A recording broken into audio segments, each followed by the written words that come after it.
রাজ্যসভার সাংসদ অনন্ত রায়ের ডাকে কামতাপুর স্টেট ডিমান্ড কাউন্সিলের ৫ সদস্যের দল রবিবার চকচকার অনন্ত রায়ের বাড়িতে এক রুদ্ধদ্বার বৈঠক করে।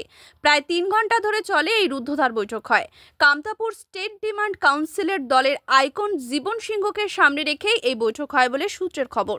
উল্লেখ্য, ভারত সরকারের সাথে কেএলও চিফ জীবন সিংহ ও ডিএল কোচ এর মধ্যে দীর্ঘদিন ধরে এই দ্বিপাক্ষিক বৈঠক চলেছে।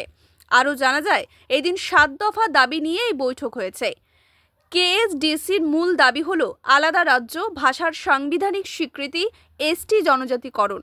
এদিন কেএসডিসি সভাপতি তপতি রায় মল্লিক সহ আরও ৪ জন নেতৃত্ব ছিল। এরা হলেন ভূবেশ দাস ওরফে কালিয়া বর্মা, মুকুট রায়, ধনঞ্জয় বর্মন, প্রফুল্ল কুমার রায়। কামতাপুর স্টেট ডিমান্ড কাউন্সিলের সভাপতি তপতি রায় মল্লিক সাংবাদিকদের মুখোমুখি হয়ে বলেন, অনন্ত রায়ের সাথে জাতীয় স্বার্থে ঐক্যবদ্ধ হয়ে সব সংগঠন এক ছাতার তলায় আসতে হবে।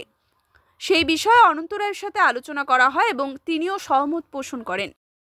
আজি কুচবিহারের চকচকার মহারাজ অনন্ত রায়ের বাড়িতে আমরা আসিছি। আমরা কামতাপুর স্টেট ডিমান্ড কাউন্সিলের মই সভাপতি। এখানে আমরা অবজারভার আছে 2 জন, আমার সংগঠনের আরও আসামের 2 জন এখানে উপস্থিত আছে। আর তার সাথে আমার একজন বুদ্ধিজীবী আসেনি আমরা যে আলাপ করার জন্য। যে আমরা আসিনি, মহারাজের সাথে খুব সুন্দর আলাপ হইল। আমরা জাতীয় স্বার্থে আমরা যে সবাই এক, আমার মধ্যে যে একটা ইউনিটি আছে, আমরা যে আন্তরিকভাবে একসাথে কাজ করি চাই, আমরা একটা প্ল্যাটফর্মে আসি চাই, এই বার্তাটাই আজই এই জায়গা থেকে আলোচনা হইল। মোর কথা হচ্ছে যে শুভেন্দু অধিকারী বিজেপির নেতা, মুখ্যমন্ত্রী মমতা ব্যানার্জি তৃণমূলের দল থেকে মুখ্যমন্ত্রী হয়েছে।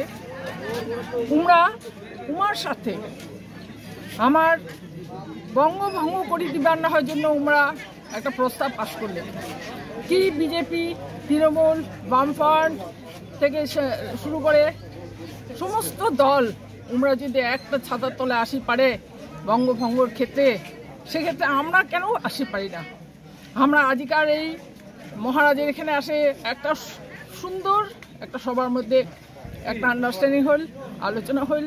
আগামী দিনে আমরা আমার যে জাতি মাটি পার্টিগুলো, জাতি মাটির দরদি যে মানুষগুলো আছি, যে সামাজিক সংগঠন থেকে আরম্ভ করি, এই জাতি মাটির জন্য যারা আমরা চিন্তা করি, এই গ্রেটার কুচবিহার বা কামতাপুর রাজ্য গঠনের জন্য যারা আমরা এতদিন থেকে লড়াই করিয়াছি, চিন্তা করিয়াছি, সবাইকে আহ্বান করছি, আইসো আজ একসাথে আসার একটা প্ল্যাটফর্মে আসি, লড়াই করার সময় আসছে। আমরা এই আজি মহারাজ এসে আসি, আজ আমার জাতি মাটির বিভিন্ন সংগঠন সহ আপামর মানুষকে, আপামর আমার জাতির মানুষকে আসাম, উত্তরবঙ্গ, বিহার সহ কেএসডিসির তরফ থেকে আমরা আহ্বান জানাচ্ছি। আমরা পথ চলা